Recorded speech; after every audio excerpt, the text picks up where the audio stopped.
Ahoy hoy gang, if this is your first time with us, welcome, and if you're joining us from a previous video, hey, we'd love to see it, and I hope you're doing well. Trend chasing! No, in all honesty, I've wanted to talk about Smiling Friends for a long time because it's really something special that highlights how our combined internet culture can be cultivated for good.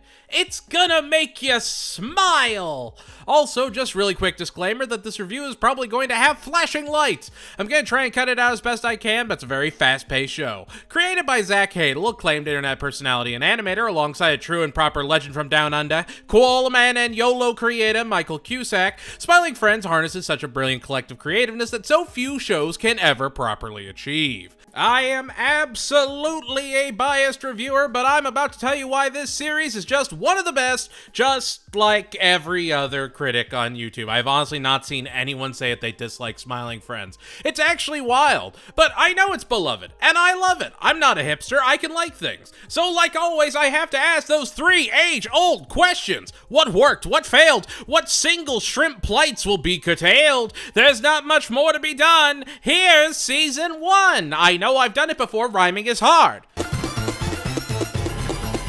Okay. All right, so come sit. Okay. I know I'll probably never be able to talk about Joe Paratalks with you on this channel, since it's probably a bridge too far for an anime channel. So this is probably the next best thing. Pim and Charlie have to stop a man from trying to Jackson Pollock his brains all over whatever wall is next to his head. Let's rewind a bit, huh? Charlie and Pim work for the Smiling Friends organization, where they, alongside teammates Alan and Glep, have to help people smile, no matter what. Led by Mr. Boss, who would be played by Mark M., who also wrote on quite a few episodes of Royal Crackers. So, it's all connected. Pim and Alan would be played by Michael Cusack, while Charlie and Glep would be played by Zach. And so they have to help Desmond smile. And this is where the magic starts to happen.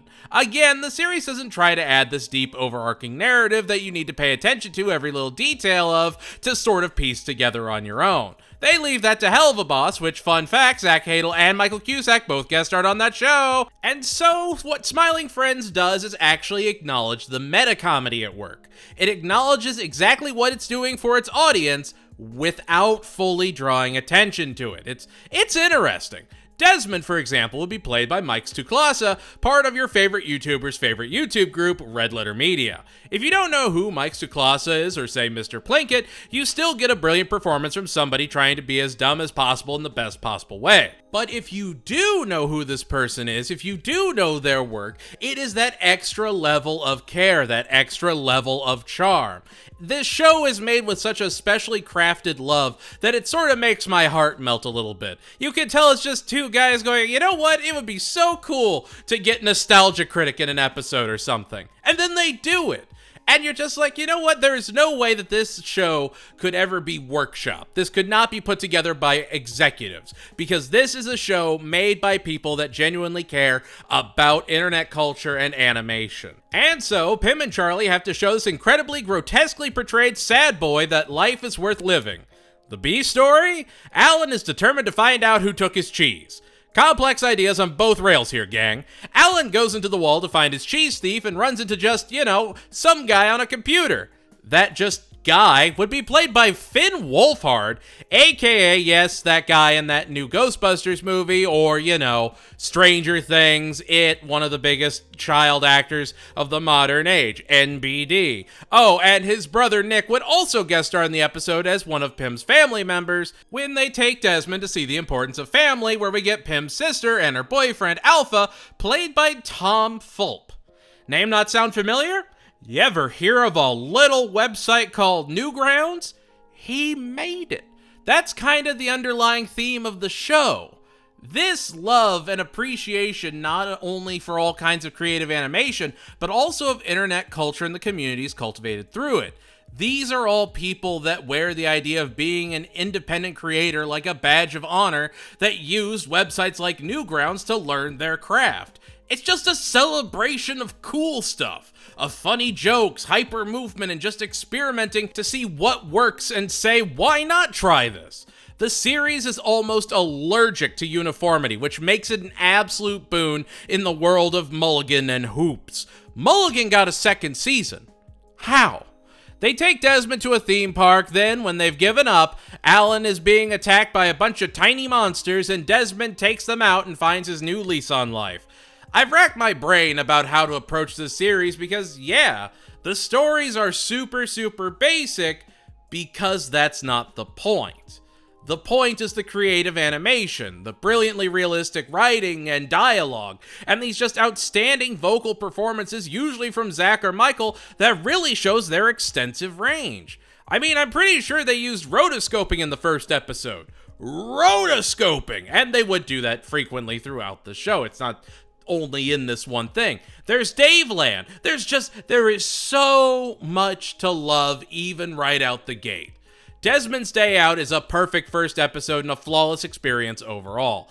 Even if you absolutely hated it, you would still have to admit it's one of the most creatively unique things you've ever seen, and that is a genuinely hard thing to accomplish. Desmond's Day Out is a life evaluating 10 out of 10.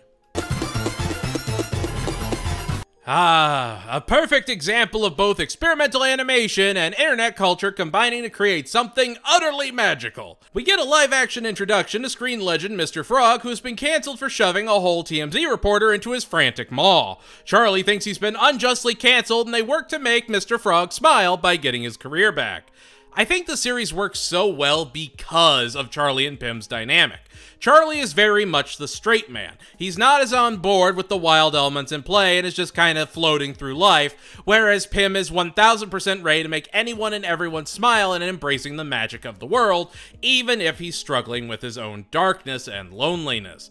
Even in the first episode, we see that Pym is realistically trying to lie to himself about his home life and just wants to make other people happy. He's always looking for a reason to smile and make others smile. Charlie doesn't pretend to be happy and is largely nihilistic and has his own feelings about things. But he is Pym's friend and does care about the company at the end of the day, just not as much as, say, Mr. Boss. I say that now because it's just Charlie and Pym help Mr. Frog rehab his image, while Glep finds himself as the new Mr. Frog and has to deal with a director that wants to take every frog element away from him. That being said, the episode itself is wonderful. While the premise is basic, it has a ton of really great, really quick jokes, and while the animation style isn't as experimental as the first episode, just really having the live action segments, what we get is still glorious and shows that the base style of the show has a genuine charm to it that can keep your attention. There's beauty in the flashing chaos that's shown more and more to be perfectly controlled. There's a charm to everything on display. Mr. Frog apologizes, gets put back on TV, and becomes one of the richest and most powerful men in the world by the end of the episode. Again, the story itself doesn't matter because it's the energy around it that makes it great. It's that constant jump from joke to joke, this weird yet magical balance of nihilism and hope. It's a series that has no consequences and just wants to make you smile. It's also great to note that throughout the show, members of the Oni Plays group, including Tomar, Lyle, Rodrigo, and Oni, would show up as an assortment of characters. We'd also get creators like Mick Lauer and Hans Van Harken, and Erica Linebeck as a recurring voice throughout the show. Even the live-action reporter was played by Jane Badler, who has a very storied history in TV, including being in both versions of V. And each of these casting choices feels very meticulous and well thought out. They know these people in these roles can make the joke shine just that extra bit brighter, and that puts the show as a whole over the top. As opposed to, say, getting someone to play 19 different characters and then making them do voices that they don't really feel comfortable with, they picked people they knew could bring these characters to life perfectly. There's just so much attention to detail to appreciate in each and every episode, and it's wild to see such dedication to a show to make it truly one of a kind. Mr. Frog is a chart-topping 10 out of 10. Charlie and Pym have to help Shrimp get his ex Shrimpina back, but when Pym goes to get her back, he thinks that a human woman is Shrimpina and falls for her instead, trying to woo her. Shrimp would be played by David Firth, aka Salad Fingers, and the narrator giving us the greatest character ever, S'more would be played by Harry Partridge, who knows a guesstimation of how many bees is too many for any one gathering. Charlie tries to help Shrimp the Master Mouse Quest player get his groove back. I honestly think this might be my favorite episode of the entire series, and it's solely because of Charlie and Shrimp. Zach makes Charlie easily one of the best animated characters of the modern age, and it's just poetry in motion hearing him talk in that Charlie character. He's this faux alpha male, but in the best kind of way. Not like an obnoxious throwing it in your face, but he carries himself with such a fake air of confidence, and it just shines. Anyway, Shrimp and this girl that's obviously not Shrimpina hit it off over their shared love of Mouse Quest, and honestly, I think that last scene calling back to Pym needing glasses is a perfect microcosm of why the show as a whole works.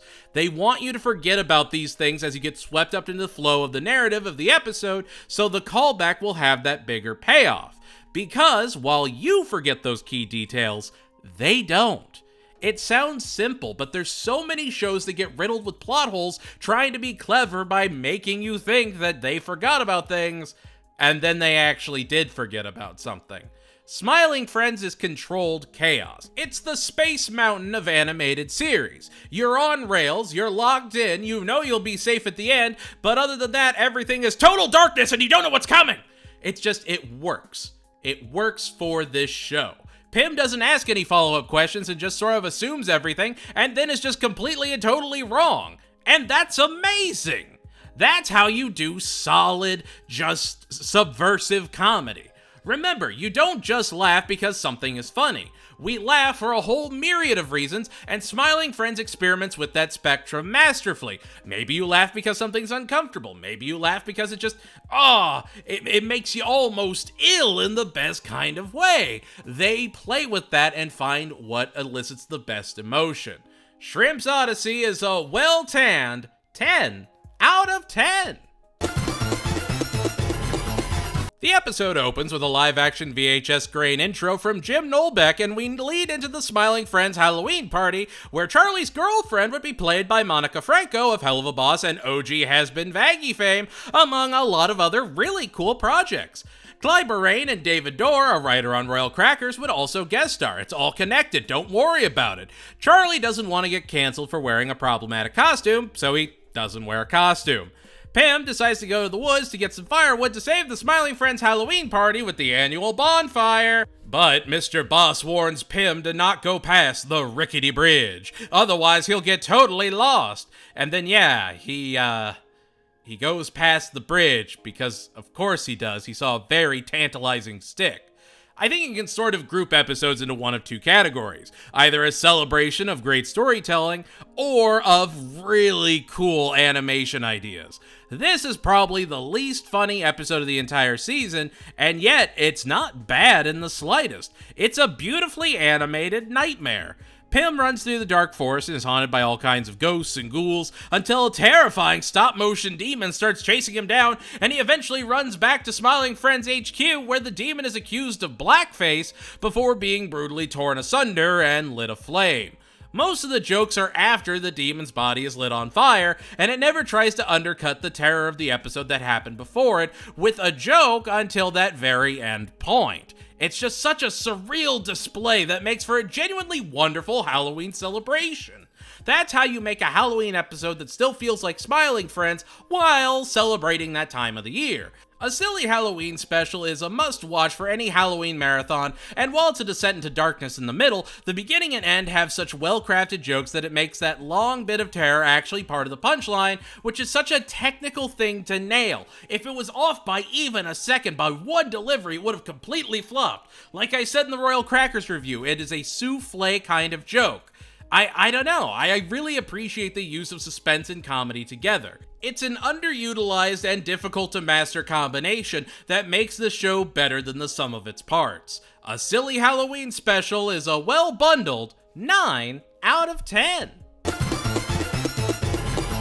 The plot of the episode is the name of the episode. Who took out Old Salty? Simon as Salty would be played by comedian Perry Caravello. Pim and Charlie go to Salty's after a movie and they're introduced to the magic of Salty's collection of condiment mascots. And when they find Simon no longer breathing and Charlie is lamenting that the century egg is off the menu, they have to figure out who took Simon out.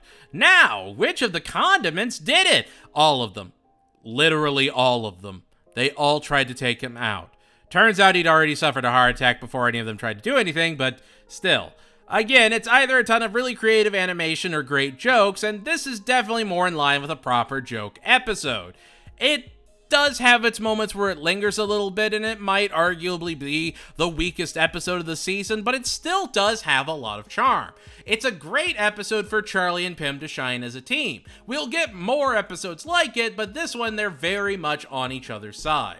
They're not going away on separate journeys or anything and actually have to work together to get to the bottom of the mystery.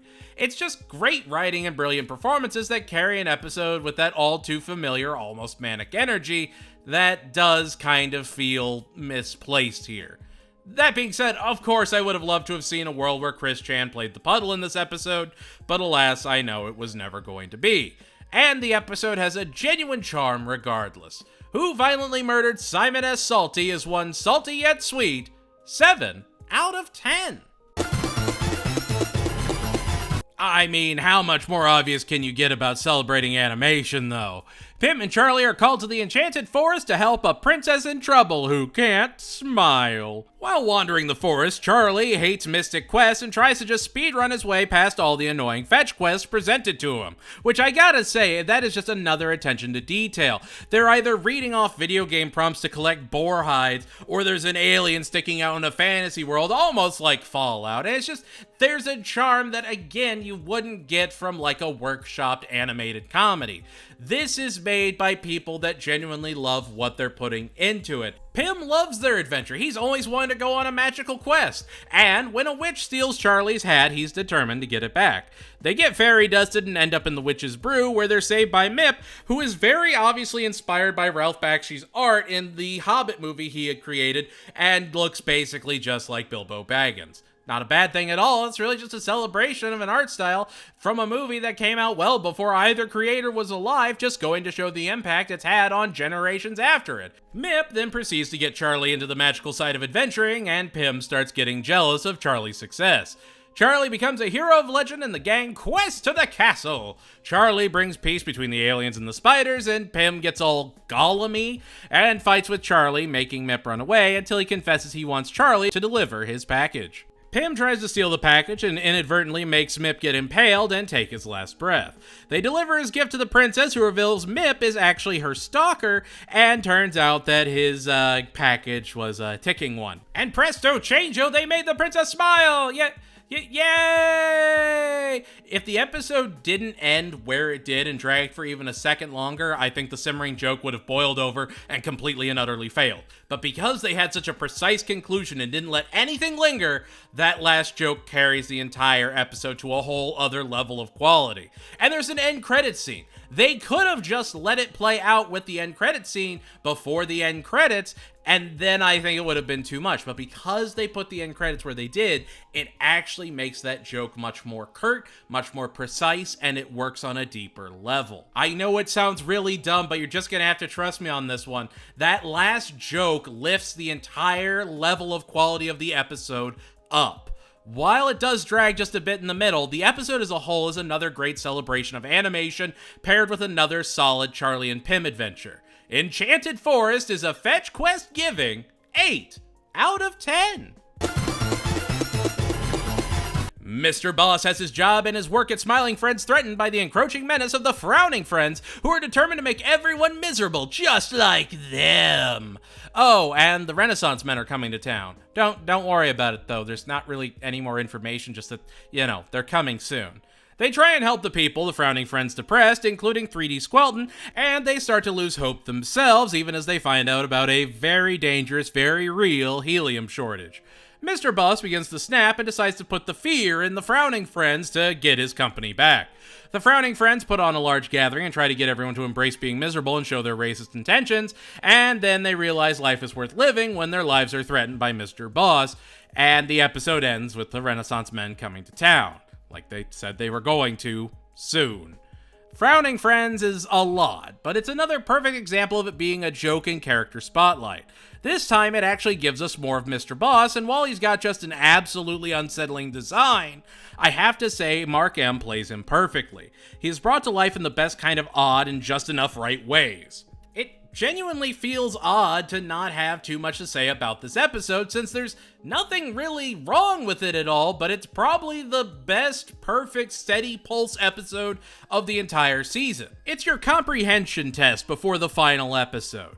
You've had 6 episodes before this to get used to Smiling Friends' writing style, and now here's Frowning Friends to show why that style works, why you trust that style now to deliver quality. Think Bullocks to Stan and American Dad, or Sheesh Cab Bob and Bob's Burgers. These are comprehension episodes. If you walk away loving this episode, then you're probably going to love any episode of the show to some degree, because that means you enjoy the show at its very foundation, and anything else added on is just a bonus. I genuinely really enjoy Frowning Friends. My first watch through is definitely my favorite episode of the bunch by a large margin, and now it's probably closer to 3rd or 4th.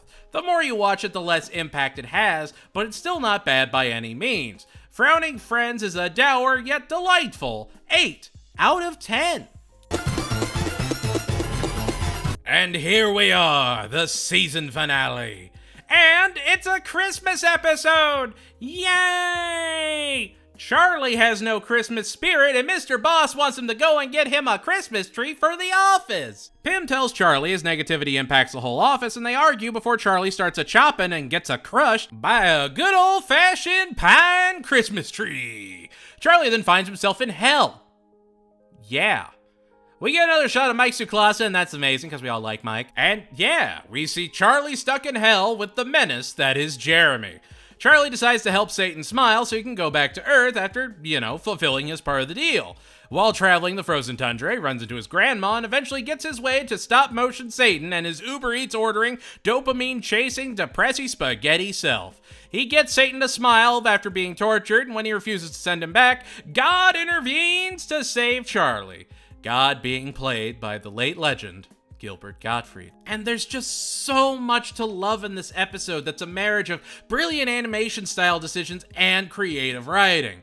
I don't know, it's probably the most out there episode of the whole season, but it's just handled so well it never feels like a jump the shark moment, even as God just yeets Charlie back onto Earth's surface. Like the devil is a vaping, dual monitor using, Discord having, gamer streamer nerd, and it's delightful. It's just utterly delightful. There was never a decision in this episode that felt unnecessary. Even the fight between Charlie and Pim, while just uncomfortable at the start, actually has a payoff later in the episode. It's again that super small attention to detail that makes this show shine. Charlie dies and doesn't come back is a holly jolly 10 out of 10. I think this is a great place to talk about the series' almost meme appeal, since it's the episode after the season finale. The title of the episode is literally, The Smiling Friends Go to Brazil. I'm not going to sit here and explain a joke, but the entire episode is just them sitting in an airport since Pim didn't get a hotel room during Carnival in beautiful sunny Rio de Janeiro. Smiling Friends is a series perfectly designed for April Fool's concepts like this. Even in 2024, before the Season 2 premiere, they made puppet versions of some of the Season 1 episodes, and they're absolutely delightful. You should totally check them out, they're on YouTube.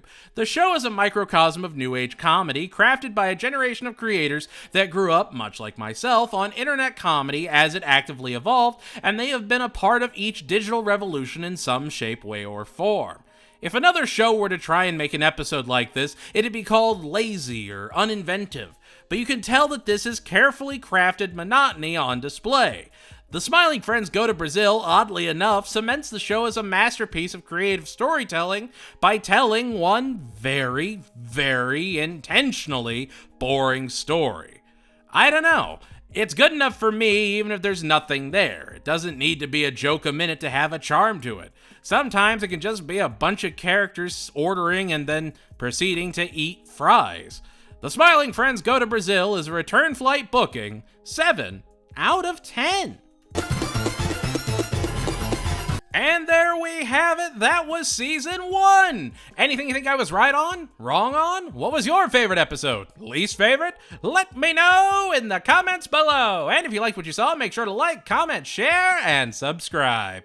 And don't forget, we do have a patron and member first content, and you can see yourself on this fancy, really state-of-the-art list here. Wowie zowie. That is graphics at work, I tell you what. Smiling Friends is just something genuinely wholesome in a very twisted way. It's a celebration of this dark internet humor while also being a celebration of animation, of friendship, of just letting loose of the bad energy and smiling. Like, there's no point where you can point out where the show dipped at all. It is a steady rhythm of high-quality episodes one after another. Sure, the salty episode might be a little divisive, but overall, it's not bad by any means. It just may not be someone's favorite. And I mean, I will always remember being at a very low point, just zoning out on my couch and throwing the entirety of the first season on max, and within less than 2 hours, I was laughing so hard I was crying. It takes a special kind of media to evoke raw emotion like that, much akin to Royal Crackers. Both series have a unique energy that shows why Adult Swim animations have been leagues ahead of their competition. They're allowed to be experimental. They're allowed to have fun. And while Smiling Friends doesn't have any sort of deep narrative like Royal Crackers, it's not about that. It was never about that. It was about getting laughs. At the end of the day, Smiling Friends is a series you can catch up on in about 2 hours. There's only 9 episodes to the first season, and season 2 at the time of recording is still coming out, and honestly has a lot of the same charm that made season 1 so special.